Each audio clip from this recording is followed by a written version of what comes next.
Hi everyone, welcome to my channel on understanding finance and sports. Today we are going to talk about the growth of esports. This is part 1. Now, before we get started, this is a request. If you can please help me grow this channel so that I can continue to bring you sports finance related content. So please hit the like button and subscribe to this channel. I will be very grateful. Thank you. Okay, let's move on.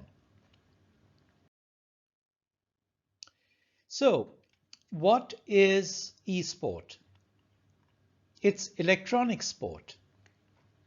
Video games played competitively as an individual or as a team. It's one of the fastest growing areas in the entertainment industry. And popular esport games are Counter-Strike, Dota 2, League of Legends, Call of Duty, Overwatch, etc. Now, is esport a sport? The debate is on, and we'll talk about this a little bit later. Let's have a quick look at the history of esport. It started in the 1970s and it has steadily grown. The first official video game competition was in 1972 at Stanford University. The game was Space War and the winner was Bruce Baumgart. And the prize that he got was a 1-year subscription to the Rolling Stone music magazine. Wow, things have changed since then, I can assure you. At that time, video games were a hobby and a pastime with no or little money involved for the players and for the consumers. Now, in 1980, Atari had a Space Invaders Championship which attracted over 10,000 players. And also in 1980, Twin Galaxies, a company was created, an organization to keep records and statistics and world records in video gaming, which the Guinness Book of Records acknowledged and accepted. Continuing. Now, in the 1990s, advances in technology and specifically the internet gave a massive boost to video gaming. Players could now face off each other in matches across the world. The growth of video gaming companies such as Atari, Nintendo, Sega, there was severe competition between them for market share for sales of gaming consoles and game software. The growth of internet cafes, which had high-powered PCs that people were not available at home. So people would visit them specifically to use those PCs for gaming purposes. In 2006, Fun Technologies had the Worldwide Web Games Championship. 71 players participated and the prize money was $1 million, which for that time was phenomenal. In 2011, Twitch, the website and the app, gave esports a massive boost. It provided a dedicated and a high-tech platform for gaming and esports and to cater to a live audience who could interact with the players and with each other while the games were being played and being watched and streamed online. This increased online broadcasting of tournaments and events, and obviously now YouTube is in on the action. In 2011, you had the League of Legends World Championship in Sweden with a $100,000 prize pool. Continuing, it's a long history.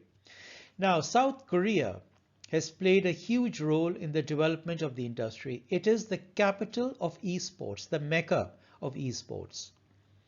Being a professional gamer in South Korea has similar social status of being an NFL player in the US or a famous cricket player in India. Wow. in 2014, an eSports event, the League of Legends World Final, sold out in Seoul's Sangam Stadium, the same stadium used for the 2002 FIFA World Cup. 45,000 fans physically attended that event, with another 27 million watching online. Amazing. In 2016, Manchester United got into a bidding war over an eSports team against Fnatic, an eSports organization, over a professional European Overwatch team. Both obviously wanted to buy that team. And in 2016, FC Schalke of the Bundesliga acquired a League of Legends team, a franchise. And private equity investors have now started investing in esports. And when private equity gets into something, when it gets into an industry, it means that there is huge potential that they see, because private equity is all about money and all about making money. Let's have a look at some popular esports leagues. So you've got the International, which is Dota 2 video game. It has a prize money pool of $34 million. And the first prize is $15 million. Just to put that into perspective, the French Open, which is being played now, has a first prize of 1.4 million euros, which is around 1.6 or 1.7 million dollars, as the prize to the winner. The first prize here is $15 million. Now, if there are 5 players to a team, that's shared, let's say, between 5 players, that's $3 million each. That's more than double, or almost double, the prize money that a tennis player, professional, will get for winning a major event. The Fortnight World Cup, the video game is Fortnite. The prize money pool is 30 million, with the first prize being $3 million. And then there are various other esports leagues, the Intel Extreme Masters, the CSGO Majors, Evolution Championship, Overwatch World Cup, the League of Legends World Championship. This is very popular, with a prize money pool of $6.5 million. Now, the 10th edition of Dota 2, the International, will be held in August this year, with a $40 million prize pool, the highest ever. The International keeps on breaking its own record every year. It's been doing that for the last 5 or 6 years. That's an incredible amount of prize money for a video game competition. Again, to put this into perspective, the ICC Cricket World Cup 2019 had a total prize money pool of $10 million. That's the ICC Cricket World Cup, the world's second or third largest sport. And to compare, again, the International Badminton World Tour, which comprises 38 tournaments, has a total prize money pool of $14 million across 38 tournaments. And here we are talking about video game competition has a prize money pool of 34 million, 30 million, and so on. That's amazing. It's mind-boggling, actually. Let's look at some celebrity esports team owners. Athletes such as Shaq O'Neal, Magic Johnson of the NBA, Alex Rodriguez, Michael Jordan, Stephen Curry, Steve Young, Kevin Durant, and many others now own esports team, or they own part of a team. They come together as a consortium. High-profile sports team owners such as Robert Kraft and Jerry Jones, these are NFL team owners, also have gotten involved into esports. And celebrities such as Jennifer Lopez, Ashton Kutcher, Tony Robbins, rapper Drake, rapper Puff Daddy. All of these famous people, celebrities, are now involved in esports. That's fantastic. Now let's look at some numbers. Viewership and investment in esports. The total viewership in 2017 was estimated to be 335 million people watching esports via streaming websites. That went up to 454 million in 2019, and in 2023 it's estimated to be 646 million, double that from 2017. And in terms of investment, in 2017 there were 34 big transactions with an investment of $490 million. And in 2018, the very next year, that increased to 68 transactions and $4.5 billion. So the number of transactions doubled in a year, and the number of investments, the amount of investment, increased by 837%. These are phenomenal numbers, that just shows how popular esport is becoming, how significant it's becoming. Let's look at esport revenues. In 2017, it generated 694 million. That went up to 957 million in 2019. It stayed at that level in 2020. And in 2021, this year, it's forecast at around $1.1 billion. Obviously, COVID has slowed things down, but nevertheless, these are very, very significant numbers. And in 2024, it's estimated to reach $1.6 billion. Now, sponsorship and advertising is the main component of esport revenues, with around 69% of the total.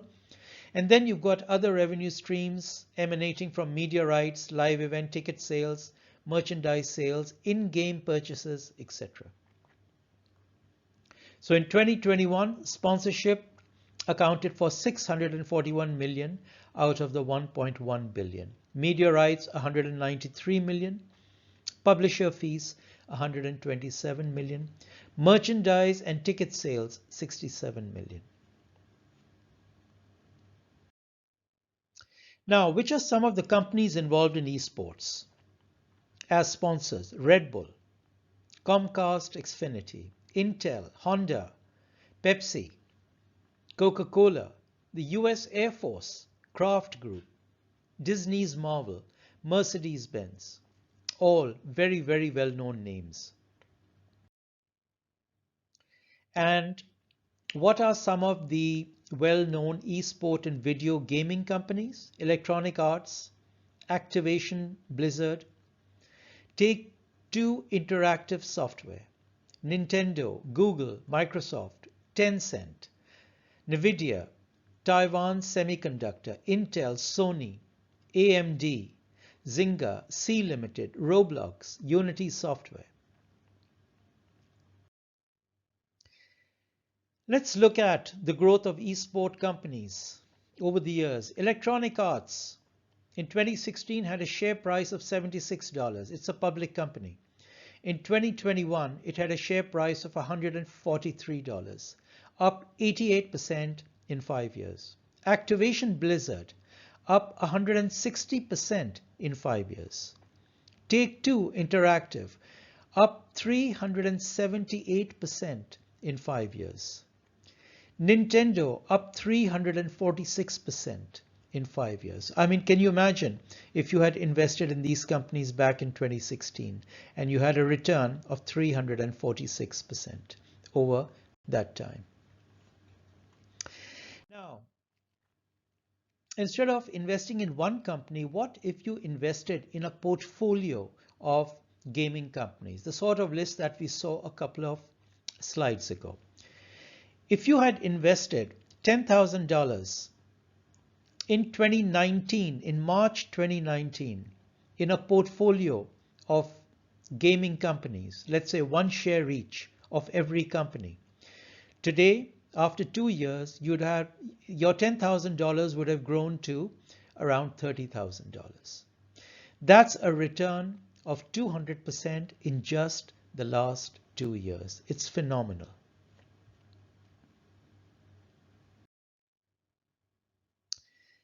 So, esports is growing at a staggering rate in all directions. Sponsorship is increasing, investment is increasing, the popularity is increasing.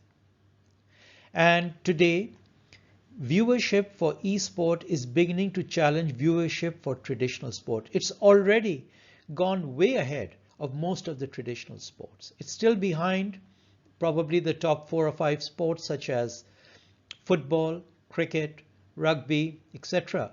But in the next few years, it'll start competing with them as well. At the rate it's going, it's phenomenal. Now let's talk about esports and its potential to be included in a future Olympics. So first of all, coming back to the question, is esports a sport? Now that raises a number of arguments and discussions. People have asked, is chess a sport? Is poker a sport?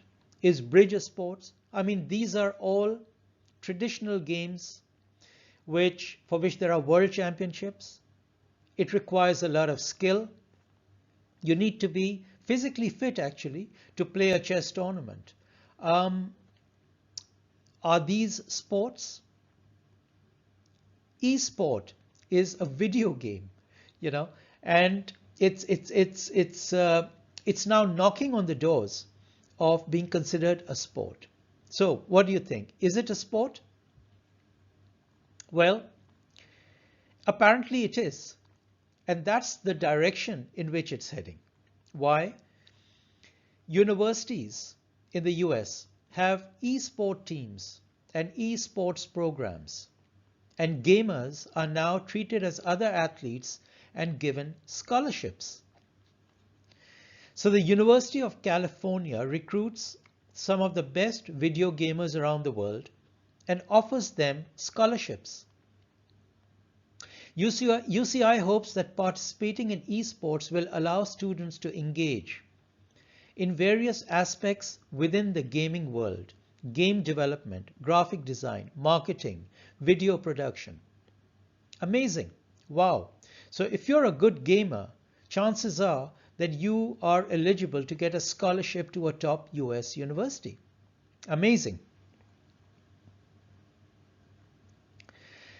Now, esport will be played in the 2022 Asian Games. Now, the Asian Games are the Olympic equivalent for Asia, and esport has now been included as a medal discipline in the Asian Games. That's a huge step forward. In 2017, the International Olympic Committee acknowledged the popularity of esport. And discussions are taking place to have esports included as an Olympic sport in the future, at a future Olympics. In the meanwhile, the Olympic virtual series is currently in progress. Now, what is that? The Olympic virtual series, on the 22nd of April 2021, the IOC officially announced the Olympic virtual series, which will bring physical and non-physical virtual sports to the international landscape on the road to the Tokyo 2021 Olympic Games. So these are events, virtual events regarding virtual sports that will take place between now and the start of the Olympic Games in Japan. The following virtual sports have been chosen as part of the inaugural Olympic Virtual Series roster, each being represented by an international federation from their real-life counterparts. So the 5 sports which have initially been chosen by the IOC for virtual competition is baseball, cycling, rowing, sailing, and motorsports. And what the IOC have said is that if this is successful in the future, FIFA, the World Basketball Federation, FIBA, the ITF, the International Tennis Federation, and World Taekwondo will formally join in future editions. That's amazing. That's fantastic. Now, a couple of photographs to show you what an esport event, a final, looks like. Have a look at this. Isn't this amazing? Fantastic. Now there's people here playing video games. These are the big screens around the arena. Looks like a closed arena. And look at this crowd. I mean, it's like watching a World Cup final or the Super Bowl.